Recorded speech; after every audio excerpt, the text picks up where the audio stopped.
सप्तदशोऽध्यायः।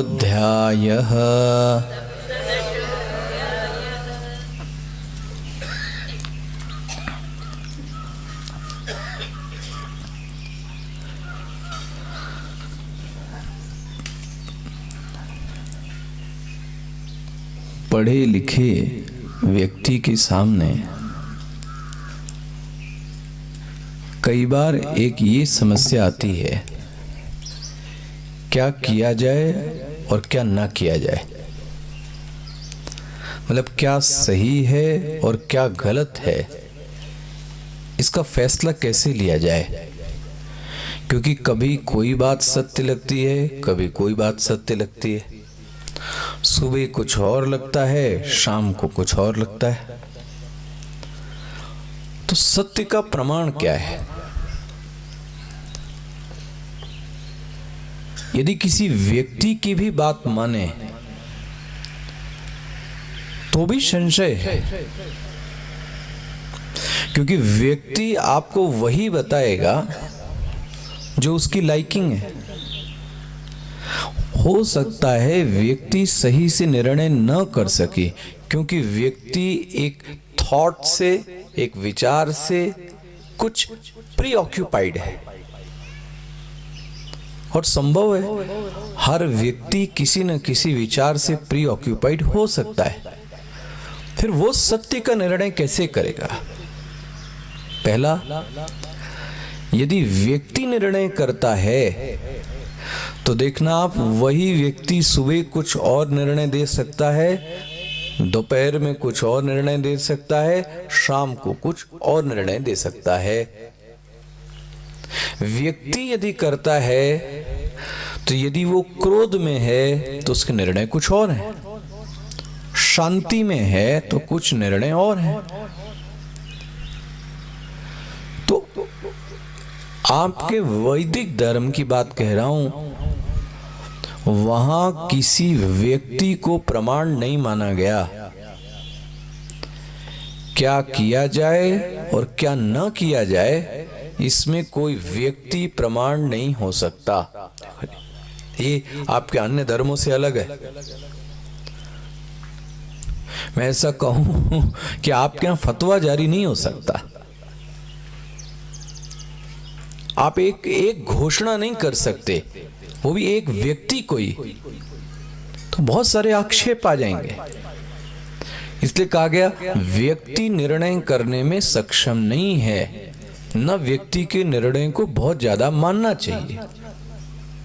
क्योंकि व्यक्ति बदलता है, उसका दिमाग बदलता है, उसके त्रिगुण बदलते हैं, उसकी अवस्था बदलती है, उसके विचार बदल गए, उसके भाव बदल गए। कल कुछ और था, आज कुछ और हो गया, तो आप तो उसकी पहले की चीजों को याद रखेंगे। इसलिए आपने देखा कल 16वें अध्याय के आखिरी में एक वाक्य आया, वो देखिए जरा, सबसे आखिरी श्लोक, 17वें अध्याय का आखिरी 24 मिला श्लोक। क्या कहता है वो श्लोक?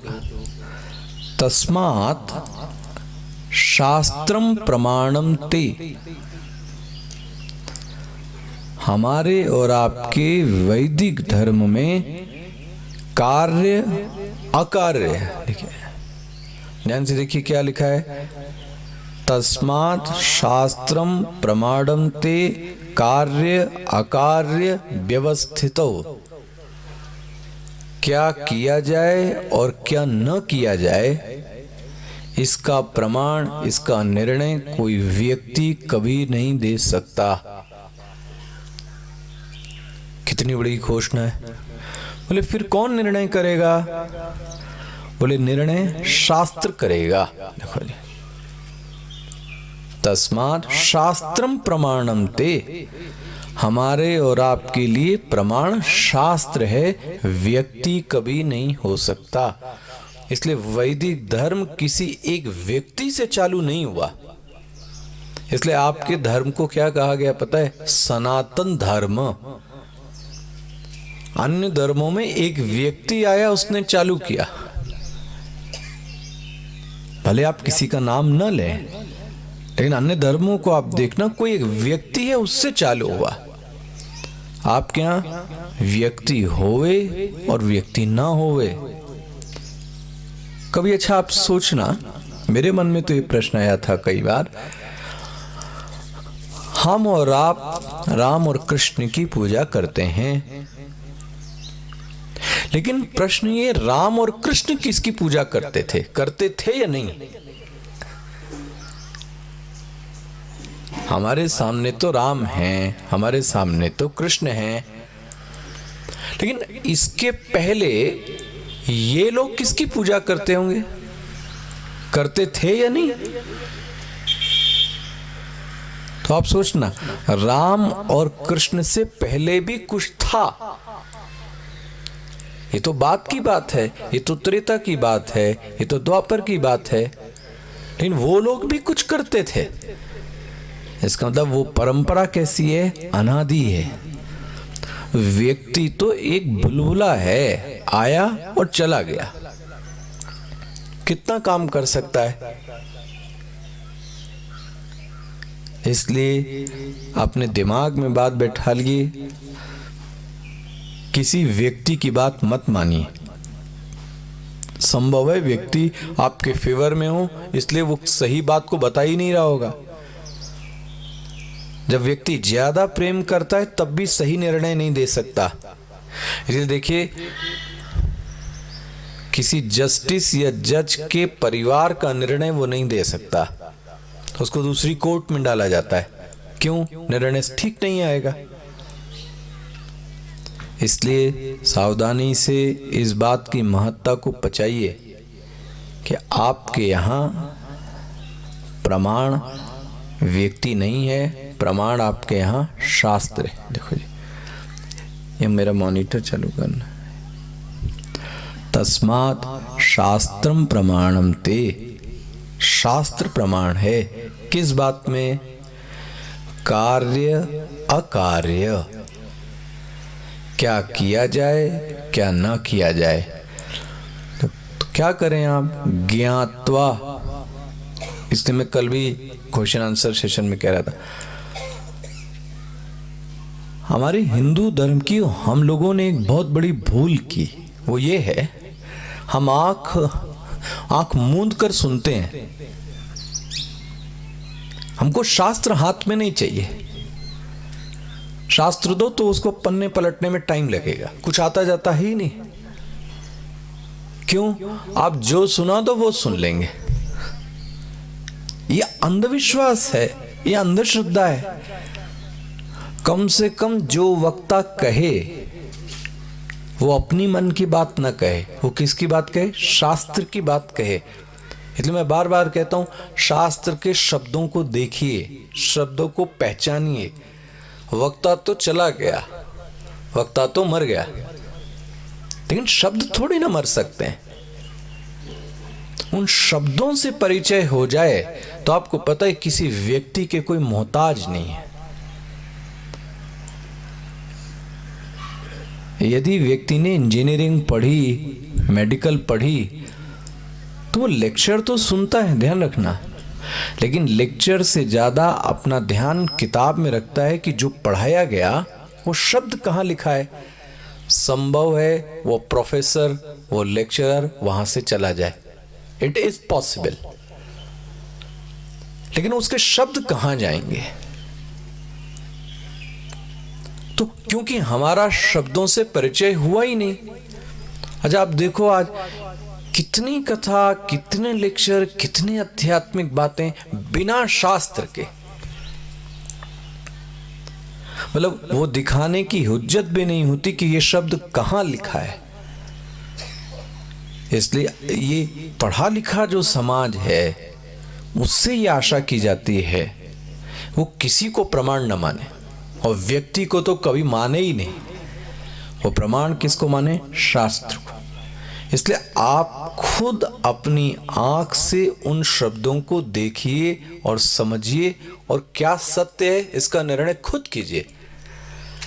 मेरे जीवन का निर्णय दूसरा क्यों करे कोई?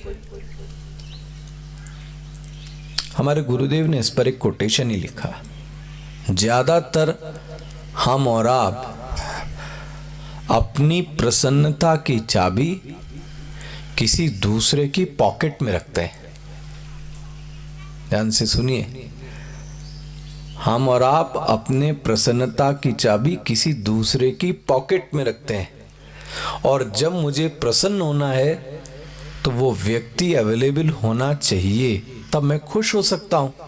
क्यों? क्योंकि चाबी उसके पास में। ये सही निशानी नहीं है, ये जीने के सही लक्षण नहीं है। आपकी प्रसन्नता की चाबी आपके खुद के हाथ में होनी चाहिए। मैं प्रसन्नता के लिए किसी की गुलामी नहीं सहूंगा। फिर क्यों पढ़ा, क्यों लिखा सभ्य समाज में, क्यों इतना ट्रेन किया गया? वही अशिक्षित ही रहते। इसलिए शास्त्र को जानिए, और जानने का अर्थ ढकोसला नहीं हो, कर्मकांड ना हो, सिर्फ कम से कम जो शास्त्र का अर्थ है, शब्द का अर्थ है, वो जानिए कि शास्त्र कहता क्या है और मुझे क्या करना चाहिए। ये कोई पंडित, ये कोई साधु, कोई फतवा जारी ना करे।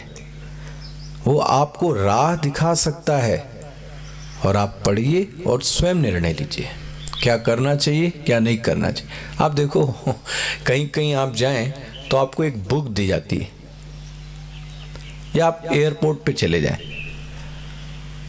और शांति से रहें, हड़बड़ाहट से नहीं, ध्यान रखना, शांति से देखिए आपको कहाँ क्या चाहिए।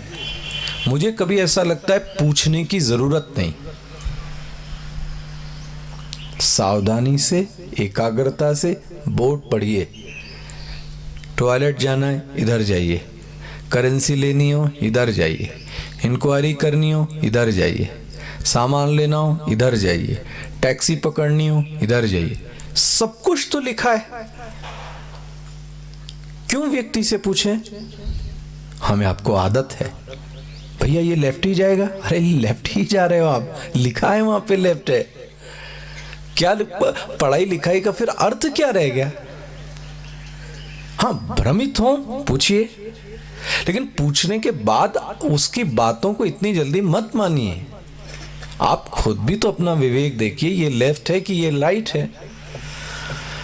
हम और आप एक ट्रेंड हो गए बुद्धि में, जब भी हमें कोई निर्णय चाहिए तो हमें कोई बताए, और कोई बताए, अब पता नहीं कब वो बताएगा, और बताएगा तो सही बताएगा कि गलत बताएगा, वो जाने, और आपकी किस्मत। भगवान ने साफ मना कहा, तस्मात् शास्त्रम प्रमाणम ते। अर्जुन, आप देखो ना, भगवान की माता, वो ये नहीं कहते कि मैं प्रमाण हूं। वो कह सकते थे कि मैं प्रमाण हूं, लेकिन ये नहीं बोलते। तस्मात्, तस्मात् मतलब इसलिए। अर्जुन, कार्य अकार्य, देखो क्या करना चाहिए और क्या नहीं करना चाहिए। सच्चाई ये कि कई बार तो हम लोगों को भी नहीं पता क्या करना चाहिए और क्या नहीं करना चाहिए। उसका कारण है शास्त्र को पढ़ा ही नहीं। यदि पढ़ा होता तो उसमें लिखा हुआ है साफ साफ, क्या करें क्या ना करें, कब करें कब ना करें, कैसे करें कैसे ना करें। इसलिए भैया, प्रमाण आपके लिए कौन है? शास्त्र है। तस्मात् शास्त्रम प्रमाणम ते, कार्य अकार्य, क्या करूं क्या ना करूं। क्या करो? ज्ञातम शास्त्र विधानोक्तम, क्या करो? शास्त्र को जानो। अब ये बड़ी तकलीफ रह गई आपसे कहूं।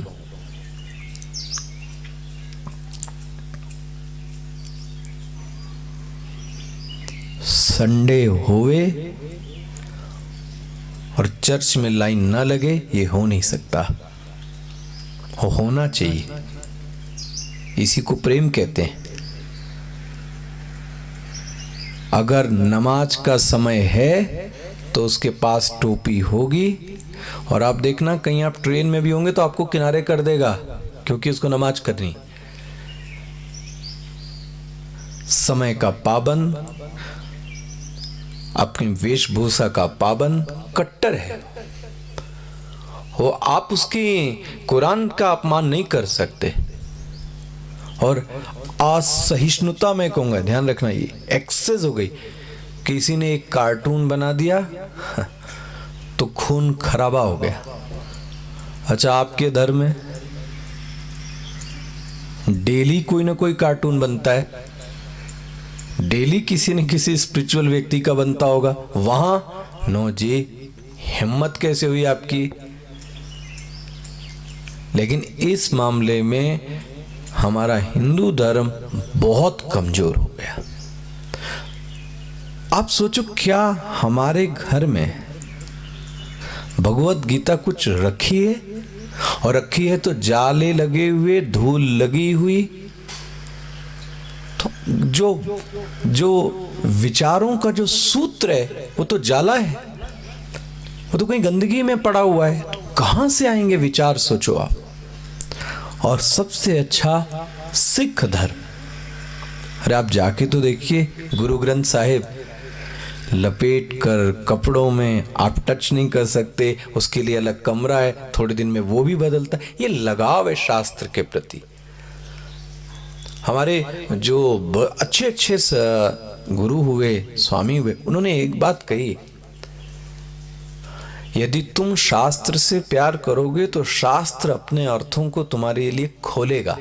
देखो, ये बात इतनी जल्दी समझ में नहीं आती। यदि तुम शास्त्र से प्यार करो, प्यार मतलब क्या? आप उसको पवित्रता से रखेंगे, आदर भाव से रखेंगे, प्यार से रखेंगे, उठाएंगे, तो धीरे धीरे उसके शब्द आपके लिए क्या होंगे? खुलने लगेंगे। इस मामले में हमारा हिंदू धर्म ना तो रामायण पढ़ रहा है, उसमें धूल लगी हुई है, गीता उसमें धूल लगी हुई है, उपनिषद जानते ही नहीं, तो बचा क्या आपके पास में? कुछ नहीं। एंड सो कॉल्ड हिंदू तो झंडा उठाकर और जिंदाबाद करना एक अलग चीज है, बट आपके पास डेप्थ नाम की चीज क्या है जिस आधार पर आप कह सकते हो कि मैं ये हूं? इसलिए बार बार कहा गया स्वाध्यायम।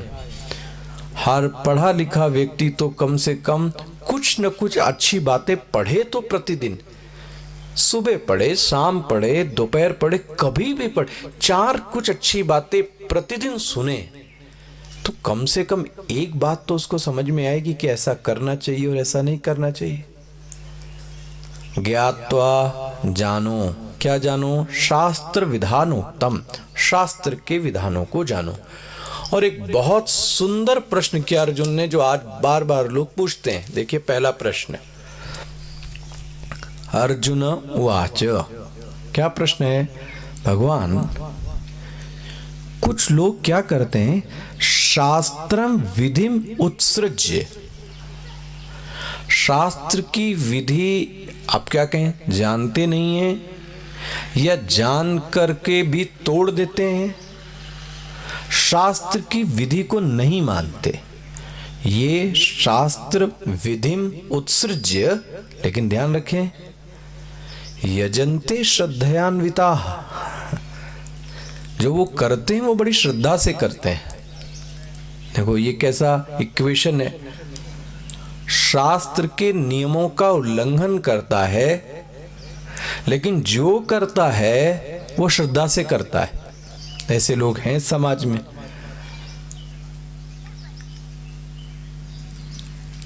अर्जुन पूछता है, तेषाम निष्ठा तु का कृष्ण, हे कृष्ण, उनको मैं क्या कहूं? आहो, क्या कहूं?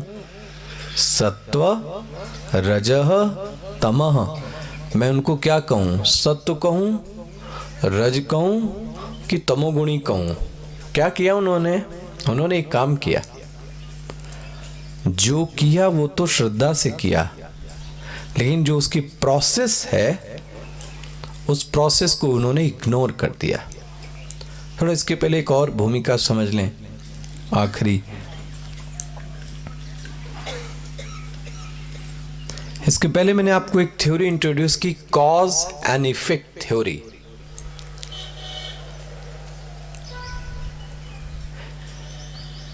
घड़ा मिट्टी से बना है, मिट्टी उसका कारण है, घड़ा उसका कार्य है।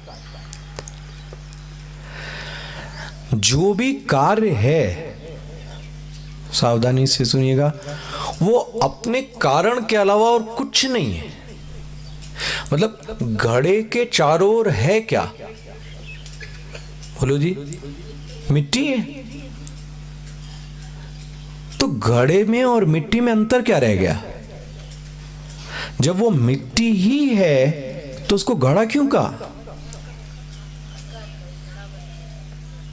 क्लियर होता है आपके दिमाग में? एक ये मिट्टी है और उसी मिट्टी से मैंने घड़ा बनाया, और घड़ा है क्या? चारों ओर से मिट्टी है। तो मैं उसको मिट्टी कहूं ना, घड़ा क्यों कहता हूं? जब कारण में, कॉज में एक नाम और एक रूप जुड़ जाए उसको इफेक्ट कहते हैं। मिट्टी में एक नाम दे दिया, एक रूप, एक गोलासा रूप दे दिया, उस रूप को क्या बोलते हैं? घड़ा। ध्यान रखें, घड़ा घड़ा रहते हुए भी है क्या? मिट्टी। नो नेक्स्ट, लहर आखिर है क्या?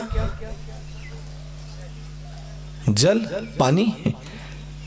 आगे भी पानी, पीछे भी पानी, ऊपर भी पानी, नीचे भी पानी, चारों ओर पानी पानी। लेकिन नाम क्या बोला मैंने अब? लहर। क्यों बोला? एक पानी का एक विशेष नाम और एक विशेष रूप है, उसको लहर कहा। लेकिन लहर है क्या? बोले पानी ही है। अच्छा, आभूषण, आभूषण का कारण गोल्ड है, सिल्वर है। तो आपको पता है आपके आभूषण में आगे भी, पीछे भी, ऊपर भी, नीचे भी है क्या? गोल्ड। लेकिन उस गोल्ड को अब आपने क्या बोला? आभूषण। माला है, कान में पहनने का है क्या? सब गोल्ड। इसी तरीके से सिद्धांत को समझना सावधानी से। जो कार्य होता है उसमें कारण ही सब दूर गया होता है। सेम, यदि जगत एक कार्य है और इसका कारण कहा गया त्रिगुण, तो जगत में सब कुछ क्या होगा फिर? क्योंकि घड़े के सब दूर कौन होगा? मिट्टी। आभूषण के सब दूर कौन होगा? स्वर्ण। लहर के सब दूर कौन होगा? जल। तो जगत में सब दूर कौन होगा? बोले त्रिगुण। और यही चैप्टर है। आज कोशिश करते हैं हम, खाना पीना, देवी देवता, दान, तप, आप एक भी चीज गिना लो, एक भी चीज आप गिना लो जो 3 प्रकार की नहीं होती। ये चैलेंज है। पेड़, ये भी 3, व्यक्ति वो भी 3, देवता वो भी 3, फूल वो भी 3, हर प्रकार की सब चीजें 3, क्योंकि कारण कौन है? त्रिगुण। तो अर्जुन पूछता है मैं इनको किस कैटेगरी में डालूं? जिन्होंने काम तो किया लेकिन काम की प्रोसेस को इग्नोर किया, शास्त्र ने जो नियम कहे उसको माना नहीं, लेकिन काम जो किया वो श्रद्धा से किया। भगवान ने पहला कोई डायरेक्ट उत्तर नहीं दिया। उन्होंने कहा पहले थ्योरी जानो, इसकी डेप्थ क्या है। क्या बोलते हैं अर्जुन? एक बात याद रखो, यहां कोई भी व्यक्ति नास्तिक नहीं है। सावधानी से, जो सो कॉल्ड नास्तिक कहते हैं ना, वो भी नास्तिक नहीं। बात ये है, जो नास्तिक व्यक्ति का है उसको भी तो कहीं ना कहीं विश्वास है, नास्तिकता में ही है, लेकिन विश्वास तो है किस बात पे? कि ये नहीं है, ये चीज नहीं है, इसमें तो विश्वास है। आस्तिक मतलब होता है अस्ति भाव, ये है, क्या है ये नहीं कहा गया।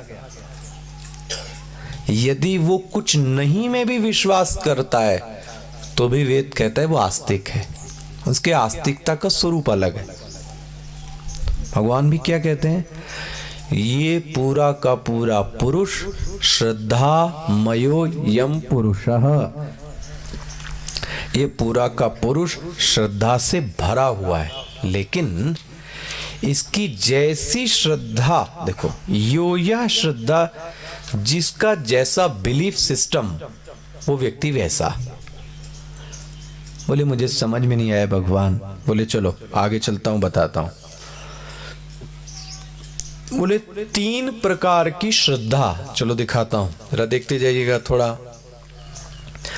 3 प्रकार की श्रद्धा, अब अपना अपना हम और आप देखें, सात्विक श्रद्धा है, राजसिक श्रद्धा है कि तामसिक। नाउ द फर्स्ट, यजन्ते सात्विका देवान। सात्विक श्रद्धा वो है जो देवताओं की और ईश्वर की पूजा करते हैं। ठीक है, जैसे आपने भी ये पूजा की, ये क्या कहलाएगी? सात्विक। किसकी पूजा की? ईश्वर की, देवता की। लेकिन दूसरी श्रद्धा यक्ष रक्षांसी। किसकी? यक्ष रक्षांसी।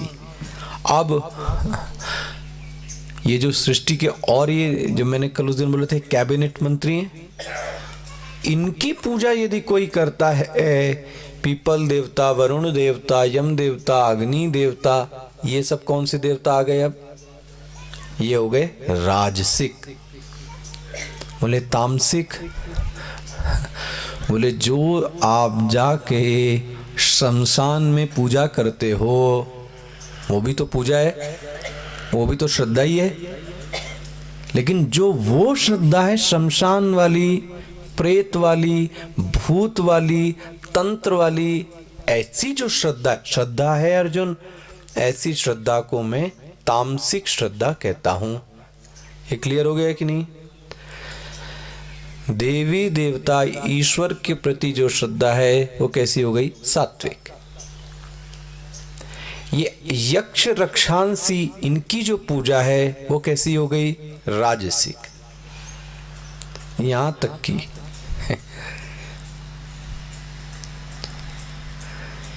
इंद्र की पूजा, हाँ, ये गोवर्धन लीला है, ये गोवर्धन लीला है, जहां भगवान कृष्ण साक्षात हैं और गांव वाले किसकी पूजा कर रहे थे? याद है आपको? इंद्र की। उनको लगा कि दाना पानी देने वाला कौन है? इंद्र है। भगवान ने सबका दिमाग मोड़ दिया, बोले इंद्र की पूजा करने की जरूरत नहीं। और इंद्र इस बात से क्या हो गया? नाराज हो गया। आपने देखा, वो हवा चलाई, वो तूफान चलाया, और भगवान ने एक उंगली पर गिरिराज धरण प्रभु तेरी शरण, एक उंगली पर रख दिया और इंद्र को चैलेंज दिया, जो करना हो सो कर लो। अब पूरे गांव के लोग किसके नीचे आए थे पता है? उस पहाड़ के नीचे। और पहाड़ किस पे उठाया था? और अच्छी बात ये है विनोद की, उनके जो इष्ट मित्र थे ना, वो बेचारे देख रहे थे भगवान इतनी देर से उंगली पे उठाए, तो उनको क्या लगता है पता है? भगवान थक गए होंगे, तो बोलते हैं हम अपना अपना डंडा लगा देते हैं। किसमें? पहाड़ में। बेचारे तो जितने ग्वाल बाल थे बेचारे अपने डंडा लगा ले। भगवान ने कहा चलो इनको भी ये एहसास हो कि इन्होंने भी पर्वत को क्या रखा है। सोचो आप, एक उंगली पर इंद्र को चैलेंज दिया, तुम क्या समझ रहे हो? ये अज्ञानी तुम्हारी पूजा कर रहे हैं तो करते ही रहेंगे। ये तोड़ दिया उन्होंने धर्म। सबका मालिक वो है, उसके कारण इंद्र में दम है, उसके कारण इन सब में दम है। इसलिए अगर उसकी पूजा की तो सबकी पूजा हो गई। जैसे मैं बार बार कहता हूं, माता पिता की पूजा कर ली, सबकी पूजा हो गई, कोई जरूरत नहीं सबके पास की। दुनिया खुश रहे और चाहे दुनिया खुश न रहे, प्लीज दुनिया का ठेका मत लीजिए। किसी न किसी का मुंह बना ही रहेगा। कब तक आप सबको प्रसन्न करोगे? हाँ, आपके माता, आपके पिता आपसे प्रसन्न होने चाहिए, बस दुनिया खुश। कल मैं कह रहा, दुनिया की परिक्रमा सब कर रहे थे, हमारे गणेश जी ने सिर्फ माता पिता की परिक्रमा की। और सबसे पहली पूजा किसकी होती है? वो ध्रुव हैं। दुनिया कहाँ पूछने जा रहे हो? वो तो ध्यान रखना, एक खुश होगा तो दूसरा जरूर मुंह बनाएगा, और ये मुंह बनाएगा तो वो हंसेगा। ये दुनिया का खेला है। इसलिए इन सब को छोड़ो, आपको 3-4 को पकड़ लो। आपका ईश्वर,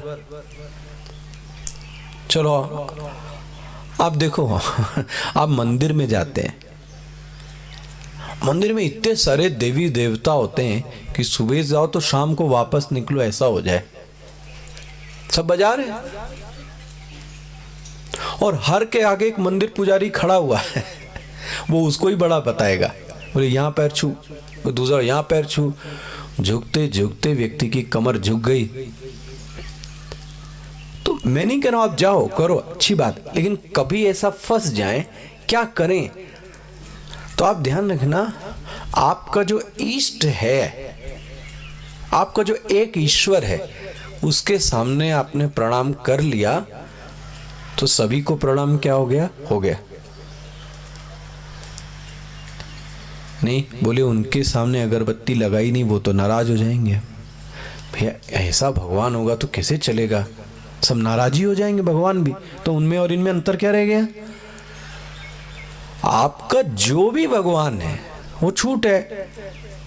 देवी हो, देवता हो, शिव हो, गणेश हो, राम हो, सब हैं। मुझे याद आता है हमारे महाराज जी स्वामी अखंडानंद जी ने एक बहुत सुंदर बात कही। उनसे लोग प्रश्न पूछते थे किसकी किसकी पूजा करें महाराज, तो उन्होंने बहुत सुंदर बड़ा प्रैक्टिकल उदाहरण दिया, आपके सामने रखता हूं। उन्होंने बोला एक नई लड़की की शादी हुई और वो विवाह होके ससुराल में आई। अब वहाँ सास है, वहाँ ससुर है, वहाँ जेठ है, वहाँ जेठानी है, देवर है, देवरानी है, बहुत बड़ा परिवार।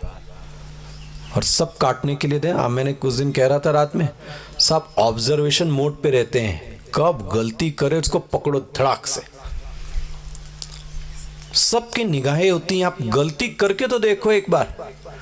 अच्छा जी, अब उन्होंने ये बात बोली, उसका संबंध किससे है? हाँ जी, उसका संबंध क्योंकि पति से है इसलिए वो सभी से क्या हुई है? समझ में आ रहा है आपको क्या कहा जा रहा है? यदि वो पति से जुड़ी है, इसके कारण वो किससे जुड़ी है? सभी से जुड़ी हुई। ध्यान रखें, अगर पति से तलाक हो गया तो अब सबके पास जाएगी वो, क्योंकि जिसके कारण ये संबंध जुड़ा वो पर्सन ही नहीं है, तो फिर सबके पास क्यों जाएगी? इसलिए ऐसे ही आपके जो भगवान हुए उनकी एक की पूजा करो, आप अच्छे से करो, पूरा तन मन धन सब लगा के, लेकिन एक की। उसके बाद जब वो पति को प्रणाम, पति को प्रसन्न, पति से सहमति है, फिर जो भी आता है उसको क्या कर लेती है? प्रणाम करती है। ये ध्यान रखना, प्रणाम नहीं करती है गलत है, लेकिन कभी कुछ नहीं भी हुआ तो उसकी रक्षा कौन करता है? आके उसका पति। क्यों? क्योंकि अगर उसने उससे बना के रखा है, देखो आपको ये सब क्या सूत्र दें यहाँ बैठ के, आपको घर में जीत हासिल करनी है तो आपको 2 जगह कब्जे जमाने चाहिए। ये नई लड़कियों के सूत्र हैं। 2 जगह आप कब्जे जमाओ। पहला है कब्जे का स्थल, वो है किचन।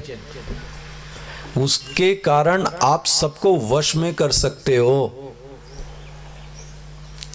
नौकर के भरोसे पर मत रहिए, वरना नौकरानी से ही दिल लग जाएगा, आप रह जाओगे बैठे बैठे। इसलिए ध्यान रखना, मैं पहले की माताओं को देखता हूं, रोटी वही बनाएंगी, खाना वही परसेंगी, वो दूर रहेगी, भले वो काम करे। क्यों? किस भाव से बना रही है, किस भाव से परस रहा है, वो क्या जाने। माता माता और पत्नी परसती तो एक अपनेपन से परसती हैं। किचन में जरूर जाइए, मैं आपसे कहूं, तभी आपकी पकड़ कसी होगी, वरना आपकी पकड़ ढीली होती जाएगी।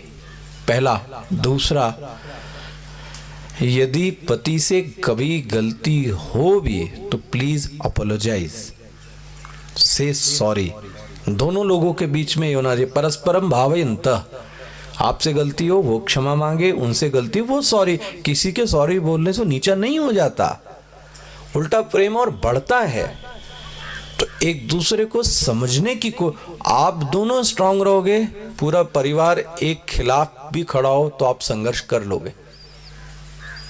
इसलिए जिसके आप जुड़े हैं उससे बना के रखिए। इस सृष्टि में इतने देवी देवता हैं।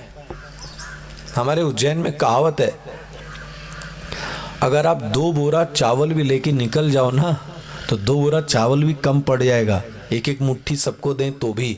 इतने मंदिर कहां तक देते फिरेंगे। तो एक काम कर दिया, जो मेरा इष्ट है उसको दे दिया, सबको मिल गया। और आखिरी ट्रिक, कभी आपको इष्ट के दर्शन ना भी हों तो पता है, संतों ने बहुत अच्छी ट्रिक बताई। जो मंदिर का ध्वजा होता है ना, उसको देख लेना चाहिए। आते जाते ध्वजा को प्रणाम करें, वो सबसे अच्छा चिन्ह है। तो ध्वजा तो दिख सकती है, लेकिन कहीं भी आप कार से आए जाएं, कहीं ध्वजा ही दिख जाए तो आप उसको क्या कर लीजिए, प्रणाम कीजिए। तो 3 प्रकार की श्रद्धा, देवी भगवान ईश्वर की जो श्रद्धा है वो सात्विक है। ये जो यक्ष रक्षांश की श्रद्धा है वो राजसिक है। और शमशान ग्रह की श्रद्धा, वो जो भूत प्रेत जगाते हैं, वो तंत्र मंत्र की जो शक्ति है वो भी है, लेकिन वो कैसी है, तामसिक। अब आइए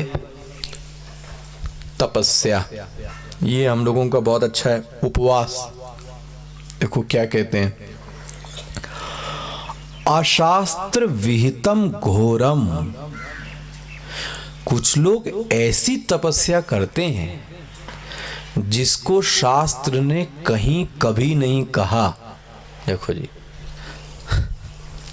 सावधानी से देखिएगा, जो मैं कर रहा हूं तपस्या, वो कहीं शास्त्र में लिखी है, किसी बड़े ने बताई है, अपने मन से ही चालू कर दिया। अशास्त्र विहितम घोरम। ये लोग क्या करते हैं, तपस्या तो करते हैं, लेकिन तपस्या क्यों करते हैं, उसका कारण क्या है? कारण क्या है? दंभ, लोग जाने क्या कि मैंने तपस्या की।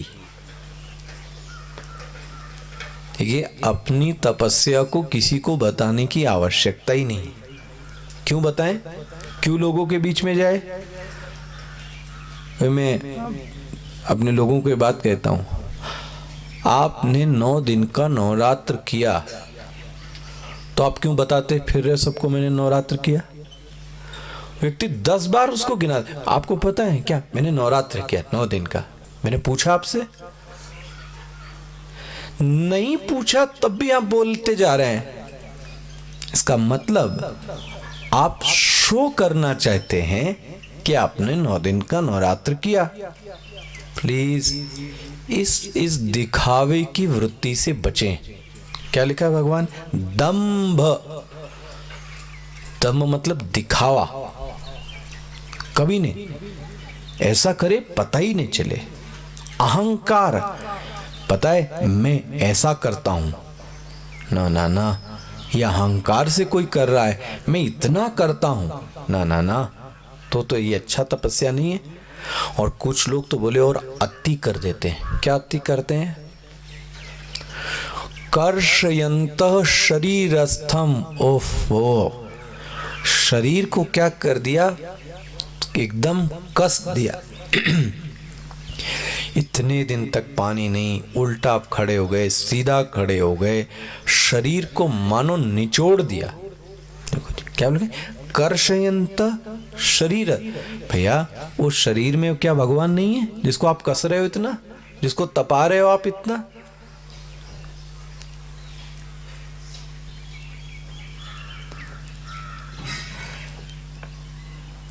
भगवान शंकराचार्य जी ने एक तपस्वी का वर्णन किया। कहां पर? भज गोविंदम में। क्या श्लोक है वो? पहली पंक्ति क्या है? हाँ, ये तो आखिरी पंक्ति भज गोविंदम। शुरुआत की पंक्ति क्या है? हाँ, कोई तो बताओ भाई। हाँ,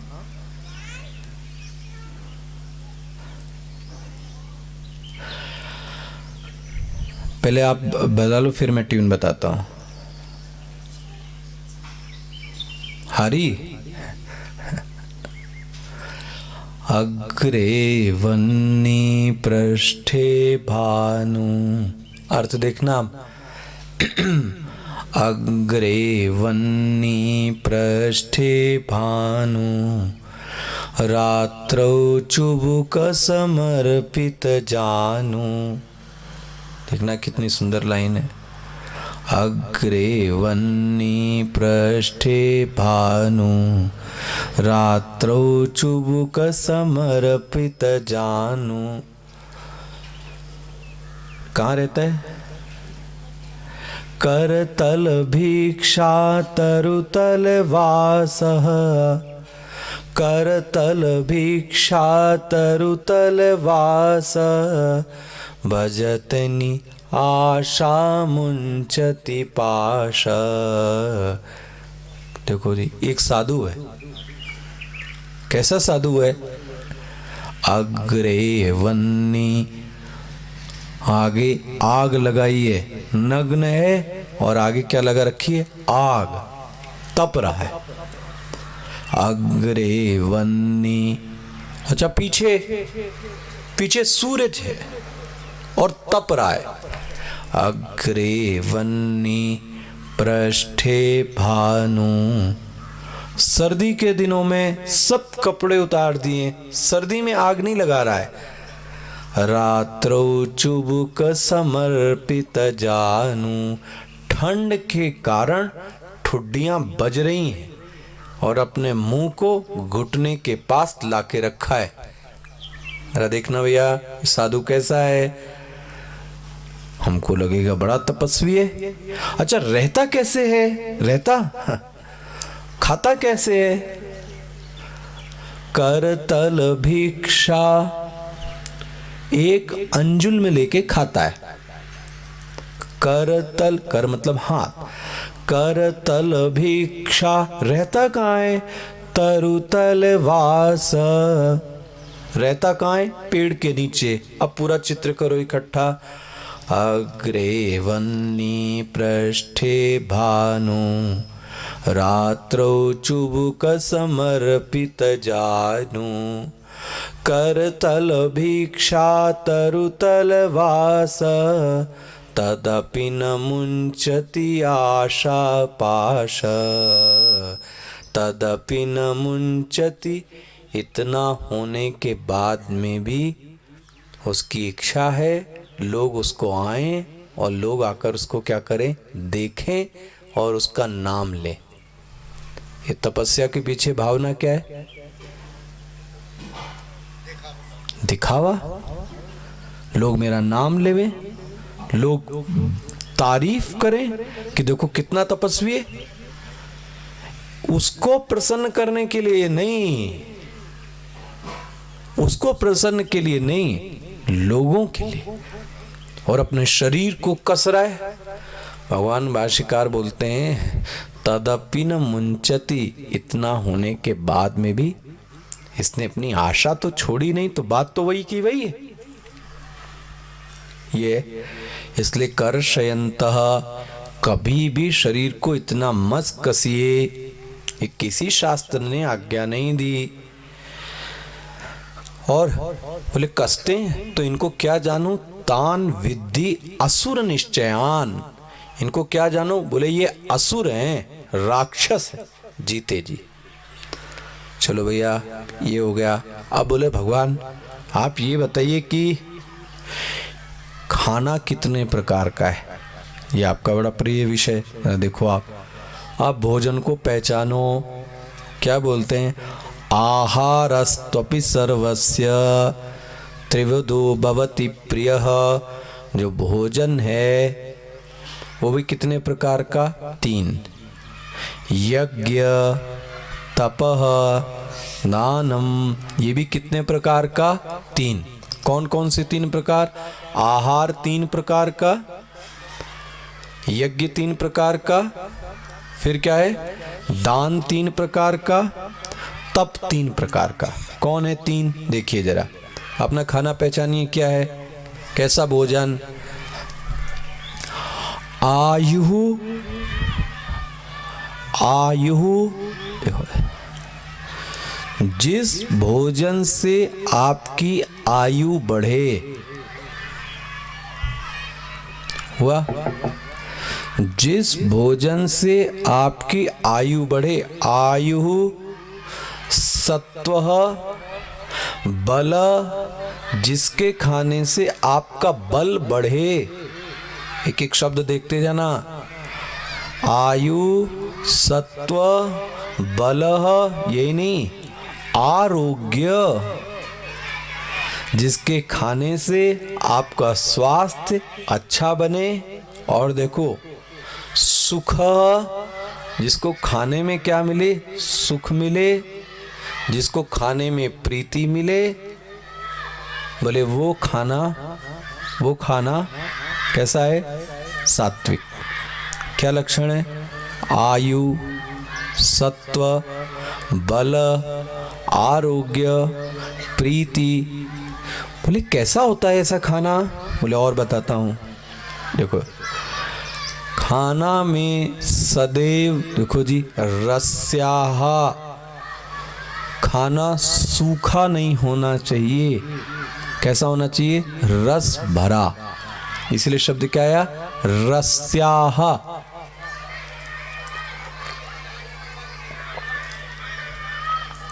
अच्छा, रस के अलावा स्निग्धाः, और रूखा नहीं होना चाहिए, कैसा होना चाहिए, थोड़ा चिकना होना चाहिए, कि आपको खाने में आसानी हो, खुरदुरा नहीं हो। देखो 2 लक्षण बताए, रस भरा हो, स्निग्धाः चिकना हो, तीसरा स्थिराः, ढुलमुल नहीं हो, इधर से उधर ना चला जाए, कैसा हो, स्थिर होवे।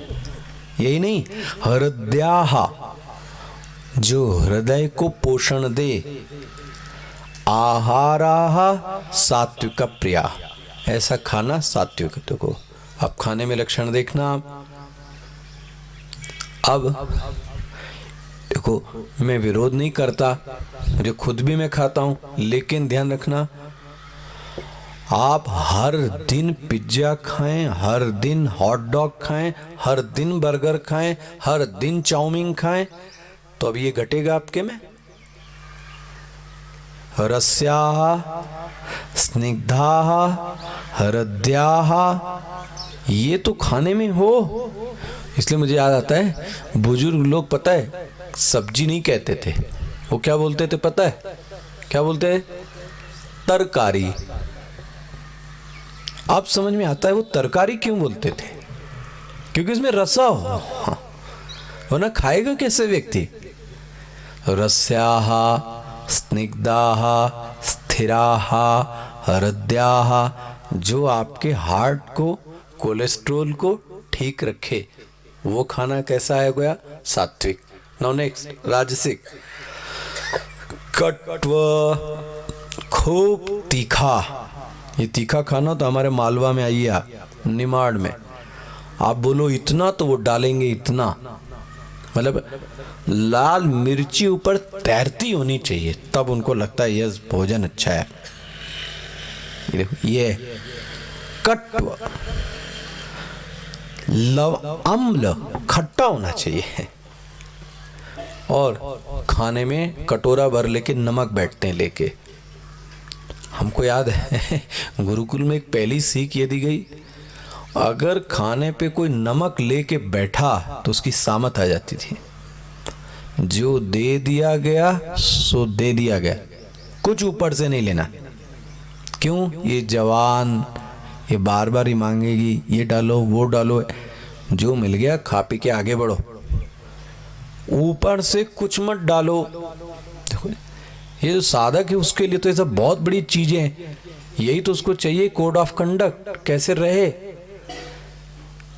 न ज्यादा कड़वा, न ज्यादा खट्टा, न ज्यादा लवण, लवण मतलब नमक। अच्छा, ऐसा भी खाना नहीं, उष्ण, उष्ण मतलब एकदम गरम ना, बहुत ज्यादा गरम खाना नहीं खाना चाहिए।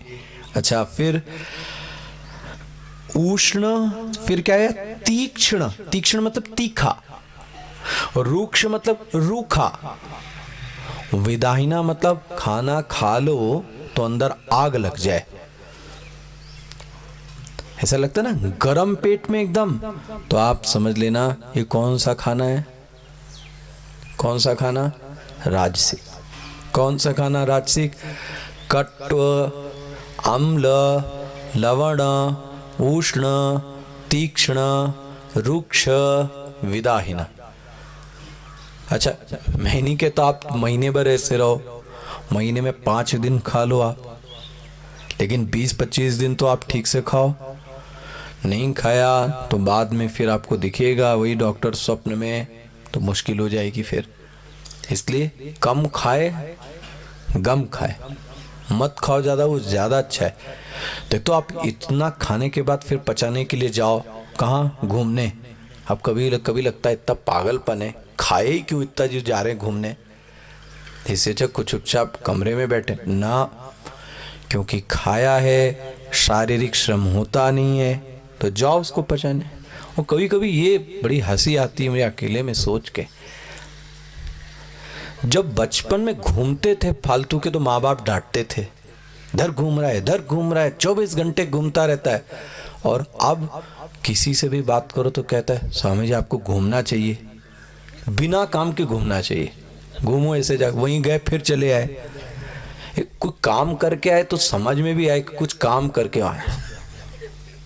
जाओ पागल की तरह घूमो अकेले, क्यों? खाना पचा रहे हैं भैया, खाए ही क्यों इतना पचा रहे हैं, और देखो एहसास होता है। इसलिए तो जो अभी जिनका शरीर बन रहा है ऐसा, वो ध्यान रखें, कट्व, अम्ल, लवण, तीक्ष्ण, उक्ष, रूक्ष, ऐसा खाना ज्यादा मत खाएं, वरना कैसा खाना हो गया? राजसिक। ये दो तो हम लोग करते हैं। अब ये तीसरा वाला तो भगवान ही मालिक, ये कौन सा है? तामसिक। देखो 10वां, यात यामम। यात यामम मता है खाना पका नहीं है, नॉट वेल कुक्ड, आधा पका है आधा ऐसे ही है।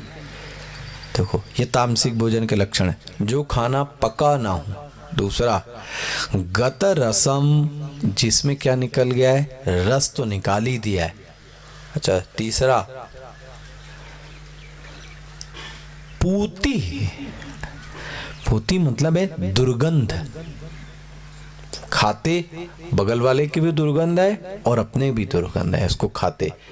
पूती, पर्युषितम, ये तो अपना है बासी। अभी ये जो विदेश के लोग क्या बोले, मलिच, 4-5 दिन की सब्जी वही खाते रहते गरम करके। अब उनसे बात करो तो यही लगता है बेचारे के पास टाइम नहीं है, कुछ भी नहीं, क्या करे। लेकिन वो तो 5-5 दिन की सब्जी 4-4 दिन की कोई खाए, सोचा ही नहीं जाता दिमाग में। इससे अच्छा ना खाए, फिर खाए क्या। बहरहाल बहुत ज़्यादा बासी भोजन नहीं करना चाहिए, याद रखना चाहिए। देखो तामसिक है, यातयामम गतरसम पूति पर्युषितम उच्छिष्टम। देखो जी, उच्छिष्ट मतलब ऐसा अपवित्र छोड़ दिया गया, ऐसा अपवित्र छोड़ दिया गया। अमेध्यम, अपवित्र जो जगह पे रखा है, ऐसा खाना तामसिक भोजन है। I think so, I am so clear. सात्विक खाने का लक्षण बता दिया आपको, राजसिक खाना हो गया, तामसिक खाना हो गया। अब सात्विक यज्ञ के लक्षण देखो जी, क्या है? पहला, अफलाकांक्षी। देखो, वो समाज में इसलिए यज्ञ करता है, उसको खुद को कुछ नहीं चाहिए। किस लिए कर रहा है? समाज के लिए, दूसरे के लिए। दूसरा, इस भाव से करता है कि यदि भगवान ने मुझे बनाया है तो मुझे कुछ करना चाहिए। It is my duty. यदि मेरे पास है, भाई आपके पास भोजन ज्यादा है तो मेरा काम क्या है? किसी दूसरे को भोजन देना। मेरे पास धन है, मैं किसी को धन दूं। मेरे पास सामान है, मैं किसी को दूं। ये उसकी क्या बनती है? ड्यूटी। तो अफलाकांक्ष भी ही मिल रहा है आपको। विधि दृष्टा, और काम कैसे करता है? शास्त्र को ध्यान में रखकर।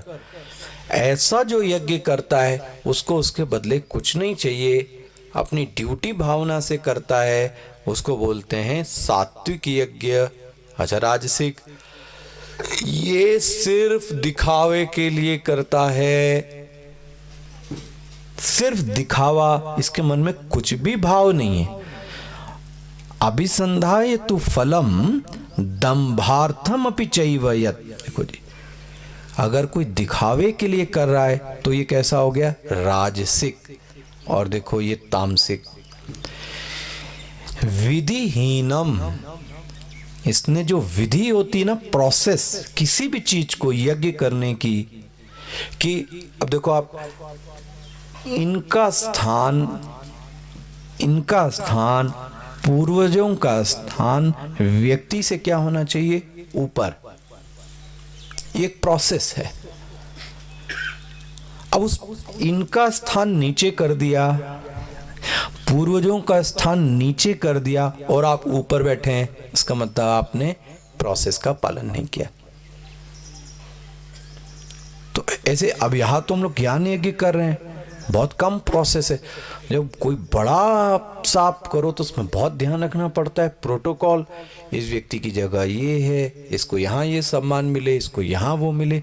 जैसे आप शादी में करते हैं, सास को अलग स्थान दिया, ससुर को अलग दिया, जेठ को। क्यों? क्योंकि ये विवाह है, इनका एक प्रोटोकॉल है, उसको क्या करना पड़ता है? पालन करना पड़ता है। विधिहीनम, कोई लोग हैं जो अच्छे काम में भी विधि को मानते ही नहीं। अच्छा, ये नहीं, हर यज्ञ के अंत में सृष्टान्नम, वो जो भी आपके घर ब्राह्मण है, ध्यान रखें, उसको क्या दें पता है? अन्न जरूर दें, मस्ट है। अन्न विधिहीनम, उसको अन्न भी नहीं दिया, मंत्रहीनम, मंत्र का भी उच्चारण नहीं किया, और अदक्षिणम, उसको उसके बदले में कुछ दक्षिणा ही नहीं दिया आपने। देखो, बोले ये तो इनका काम है, इनको तो करना ही चाहिए, तो भी वो यज्ञ कैसा हो गया? श्रद्धा विरहितम, और बिना डिवोशन के किया गया। देखो जी, ना आपने अन्न दिया, ना उसको दक्षिणा दी, ना उसको आतिथ्य सत्कार दिया, ना उसको श्रद्धा दी। वो भगवान बोलते हैं यज्ञम तामसम। ऐसा यज्ञ क्या कहलाता है? तमोगुण। मुझे याद है, आप फिर से अपने पूर्वजों के पास जाएं, कोई ब्राह्मण आ जाए तो पता है, एक कटोरी उनकी तैयारी रहती थी, उठाया, दाल दे दी, चावल दी, जो उसके पास है पैसा, उसने उसमें पैसा क्या कर दिया? डाल दिया, दे दिया।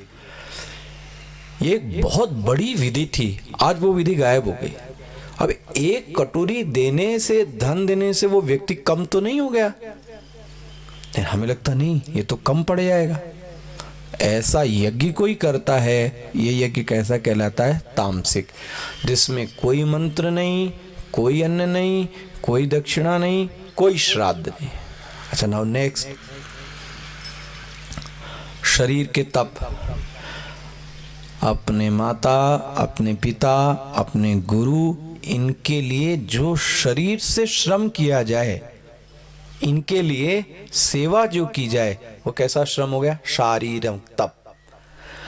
वाणी का तप देखो जरा, अनुद्वेग करम वाक्यम, मैं ऐसा वाक्य किसी को ना बोलूं जिससे किसी का मन उद्वेलित हो जाए। देखो जी, बहुत बड़ी बात है।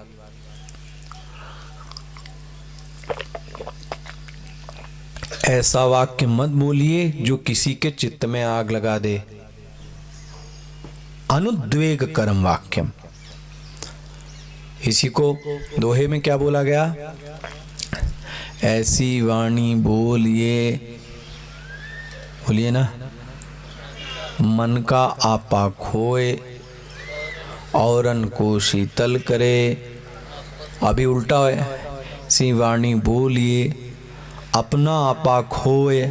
अपना तो आपने क्या उसको बोलते हैं, ब्लड प्रेशर खोया ही खोया, और ऐसा बोला कि जो दूसरा वाला था उसका भी ब्लड प्रेशर आपने क्या कर दिया? ऐसी वाणी बोलिए। तो आप भी गर्म हुए, दूसरे का भी आपने नाराज किया, उसको भी उद्वेलित किया। क्या करें? गुस्सा आया तो गुस्सा भले ही आए, लेकिन आप अपने वाक्यों पर कंट्रोल रखिए। कभी मुझे इन लोगों का बहुत अच्छा उदाहरण लगता है। आप ये पॉलिटिशियन को देखिए, एक दूसरे से इतना लड़ते हैं, लेकिन देखो एक दूसरे की शादी में जाके कैसे रहते हैं। दूसरे वाले लड़ते रहते हैं, उनके कार्यकर्ता पीछे, वो लोग मिलते हैं, मुस्कुराते हैं, बात भी करते हैं, गले भी लगते हैं। लेकिन अच्छा पॉलिटिशियन वो है कि वो ऐसा बयान कभी नहीं देता जिससे उससे उसकी मुलाकात ना हो सके। इसको मैं ऐसा कहता हूं, डायलॉग सिस्टम कभी खत्म नहीं होना चाहिए। ये आपकी सक्सेस है। किसी भी व्यक्ति से, आपका दुश्मन भी, ऐसा वाक्य मत बोलिए कि आप उससे डायलॉग नहीं कर सकते, आप उससे बातचीत भी नहीं कर सकते। ये आपकी फेल्योरशिप है। अनुद्वेग करम वाक्यम, ना बोलें ऐसा वाक्य। फिर कैसा बोलें? सत्य बोलें। देखो सत्य की लक्षण बता दिए, कैसे बोलें? सत्य प्रिय होना चाहिए, सत्य हितकारी होना चाहिए। देखो, प्रिय बोलें, हितकारी बोलें, हो गया। स्वाध्याय व्यसनम, खूब जाके स्वाध्याय करें। ऐसा जो तप है, ऐसा जो तप है, ये वाणी का जो, जैसे आप श्लोक की चैंटिंग कर रहे हैं, कोई चीज़ पढ़ रहे हैं, कोई चीज़ गा रहे हैं, किसी को अच्छी बात कह रहे हैं, ये कैसा तप हो गया? सात्विक, अच्छा तप, वाणी का तप। अब मानसिक तप देखिए क्या है। मानसिक तप ये मना प्रसाद सौम्यत्वम। पहला देखो, दो चीजें हैं, प्रसन्नता। प्रसन्नता, मन सदैव कैसे रहना चाहिए? प्रसन्न। लेकिन ध्यान रखें, प्रसन्नता के साथ अशांत नहीं होना चाहिए। जब, जिसको आप इंग्लिश में बोलते हैं इंजॉय, प्लेजर, इसमें मन कैसा हो गया पता है? अशांत। ऐसी प्रसन्नता जिसमें मन कैसा रहे? शांत। वो काम कीजिए। मन इधर राजसिक हो जाए, चंचल हो जाए, ये नहीं कहा गया।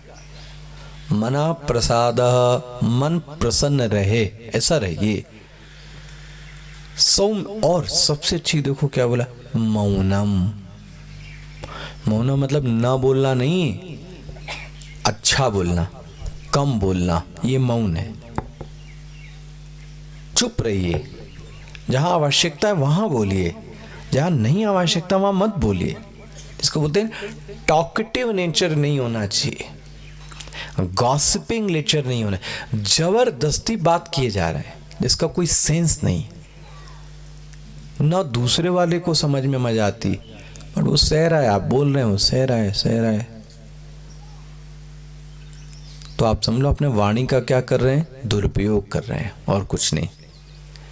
मन को प्रसन्नता हो, मन शांत हो, मन कंट्रोल में हो, अपने भाव इतने अच्छे हो, तो आप समझ लेना कैसा ये मानसिक तप। अच्छा, अब सात्विक तप के लक्षण थोड़ा जल्दी जल्दी देखिए। श्रद्धया परया तप्तम, देखो जी, वो जो तप है वो कैसा किया जाए, श्रद्धा से किया जाए। बोले ऐसे तप भी 3 प्रकार के होते हैं, देखो जी, सहने के तरीके। एक है अफलाकांक्ष भी, मुझे किसी प्रकार का कोई फल नहीं चाहिए, ये कैसा हो गया, सात्विक। दूसरा देखो जी, सत्कार, मेरा खूब सत्कार करो, मेरी खूब पूजा करो, और खूब दिखावा, तपोदम्बेन, ऐसा जो है, इसको मैंने बोला ये कैसा हो गया, राजसिक। तामसिक, तामसिक है जो दूसरे को क्या करता है, तप देता है। तप मतलब दूसरे को पीड़ा देता है। देखो, आपने अपनी मजा के लिए किसी को काट दिया, अपनी मजा के लिए किसी को परेशान कर दिया, क्यों, मैं प्रसन्न हूं। स्वयं की प्रसन्नता के लिए दूसरे को यदि आपने पीड़ा दी, ये बोलते हैं तामसिक। ठीक है, नाउ लास्ट दान। तो कल मैंने आपको दान की बात संक्षेप में कही, दान स्वयं के लिए, दूसरे के लिए। हमको क्या लगता है, दूसरे के लिए, दूसरे के लिए नहीं, स्वयं के लिए। अब दान का तरीका देखो आप, दातव्यम इति यद्दान, जो दिया जाए उसको क्या कहते हैं, दान। लेकिन बड़ी सुंदर बात, क्या देख के करो, मिल गया, श्लोक नंबर है 20वां। देशे, किस देश में दे रहे हो, अगर देना, जुए घर में दे रहे हैं, दूसरे को पैसा दे रहे हैं, तो देश कैसा है वो, कहा गया जहां गऊ रहती है, जहां मंदिर है, जहां संत है, ऐसी जगह दिया जाए तो देने का असर दुगना और चौगुना हो गया। देशे, दूसरा काले, 12 बजे रात में देने, वो तो कुछ गलत होगा दान। काले, कैसा दिया जाए, काल, अच्छे समय में दिया जाए। पात्रे, उसको दिया जाए जो इसके योग्य है। पता लगा आप उसको इतना दे रहे हैं जिसके पास एक्सेस है, तो आपके देने का कोई फल ही नहीं। जहां बेचारा उसके पास करोड़ों अरबों, वहां आपने 100 भी दिया, लाख दिया, उसको कुछ असर ही नहीं पड़ा। नहीं, बोले उसको जरूरत होनी चाहिए, किसी के ऐश्वर्य के लिए ना दिया जाए, जरूरत के अनुसार दिया जाए। देशे काले च पात्रे च, ऐसा दान क्या कहलाता है, सात्विक। क्या देख के दिया जाए, देश देख के दिया जाए, समय देख के दिया जाए, और किसको दिया जा रहा है। एक और चीज जुड़े, उपनिषद बोलता है श्रद्धया देयम, कैसे दें, प्रेम से दें। अश्रद्धया अदेयम, बिना श्रद्धा के मत दें। श्रद्धा देयम, अश्रद्धा देयम, ह्रिया देयम, भिया देयम, संविदा देयम, डर के दें, लज्जा से दें, शर्म से दें। देखो जी, और जो जिस योग्य है वो योग्यता अनुसार दे। देखो जी, इसको बोलते हैं श्रिया देयम, भिया देयम, संविदा देयम, तब जाके वो जो प्रोसेस है वो क्या हुई, पूरी हुई। नाउ नेक्स्ट बोलते हैं जो दान बड़ी कंजूसी से दिया जाए, मतलब अब देना ही है यार, इससे मांग लिया, खड़ा है दरवाजे, दे दे इसको। तो कैसे दिया आपने पता है, क्लेश परिक्लिष्टम, दुखी मन से दी। बोलते हैं ऐसा देना कैसा कहलाता है? राजसिक। देखो जी, यत्युप प्रत्युपकारार्थम, वो अपने किसी प्रयोजन से दिया गया और देते समय क्या किया गया? बड़ा कष्ट से दिया गया, उसको बोलते हैं राजसिक। और तामसिक, न देश देखा, न काल देखा, न पात्र देखा, और कैसे दिया? तिरस्कार करके, ले जाओ, भाग जाओ यहां से। और किसको दिया पता है? कुपात्र। देखो, देना कुपात्र को भी दिया। कभी मुझे लगता है आतंकवादी को भी तो फंडिंग होती है ना, तो लोगों को समझ में नहीं आ रहा कि आईएसआई को यदि पैसा जा रहा है तो किस पर्पस से जा रहा होगा? हथियार खरीदने के लिए, लोगों को मारने के लिए, बट जा तो रहा है और देने वाला ही तो कोई है, तभी तो आ रहा है, क्योंकि कोई मजदूरी कर रहे हैं क्या वो लोग? बट नहीं समझ में आता, किसी के विनाश के लिए दिया जा रहा है, किसी को मारने के लिए जा रहा है, किसी कुपात्र को दिया जा रहा है। बोले ऐसा दान कैसा हो गया? तामसिक दान। अच्छा ना, अब आखिरी आ गया, बोलते हैं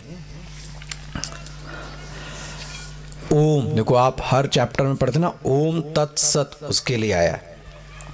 देखो, ये 3 नाम भगवान के, ओम तत्सत इति निर्देशः ब्राह्मण त्रिविध स्मृतः।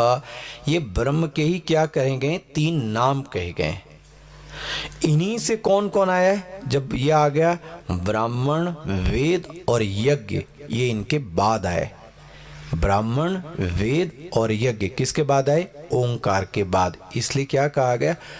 आप कोई भी काम करो, 24वां श्लोक, यज्ञ, दान, तपह, कुछ भी करो तो सबसे पहला शब्द क्या बोलो? ओम। आपको कोई मंत्र ना आए तो क्या बोलो? ओम। अब देखो ना, हमारा हिंदू जब गाड़ी भी लेता है तो भी क्या लिख देता है? ओम। लक्ष्मी पे भी क्या लिख देता है? ओम।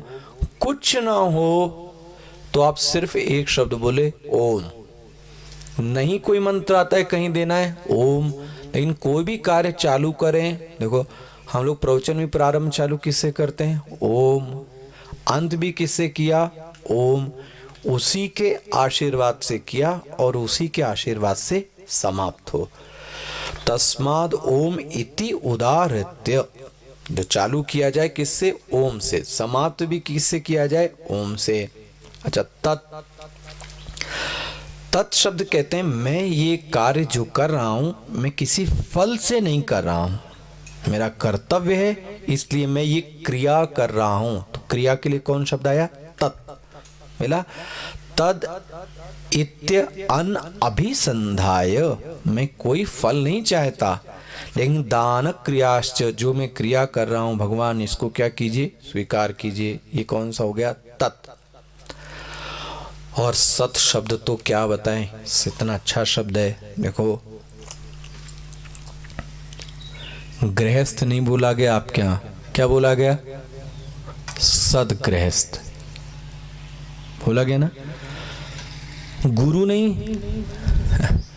देखो, हमारे उत्तर क्षेत्र में बोलते हैं गुरु घंटाल भी होते हैं। पंचर वाले का भी गुरु है, आतंकवादी का भी गुरु है, म्यूजिक का भी गुरु है, हर चीज में तो आज एक गुरु है। लेकिन कौन सा गुरु? बोले जो आपको सत की ओर ले जाए, वो क्या हो गया? सतगुरु। विचार नहीं, सत विचार। भाव नहीं, सत भाव। ग्रंथ नहीं, सद ग्रंथ। जन नहीं, सत जन। देखो कितना अच्छे अच्छे शब्द बनाए गए।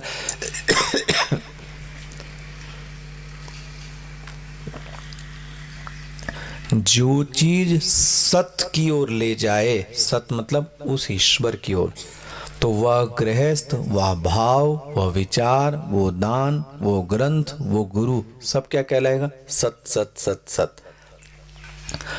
और आखिरी में क्या बोलते हैं? अश्रद्धया हुतम, इसलिए ध्यान रखना चाहिए किसी भी क्रिया में अश्रद्धा नहीं होनी चाहिए। जो भी करें, हद्दत्तम, तपस, तप्तम, दान करें, तप करें या सहें, सब असदिति, मिल गया आपको, आखिरी श्लोक है। सब किसको करें? ईश्वर को समर्पित करके करें, असत करके मत करें, श्रद्धा से करें, असत करके मत करें। ऐसा जो होगा भगवान उसको बोलते हैं वो मुझे प्रिय है और वो मुझे प्राप्त होता है। पार्थ न च तत् प्रेत्य नो इह, वह तो इस लोक में भी लाभदायक है न तो मरने, अगर ऐसा असत भाव है तो वो यहाँ के लिए भी अच्छा नहीं है, मरने के बाद में भी नहीं। और इस तरीके से ये 17वां अध्याय क्या होता है यहाँ पर समाप्त होता है।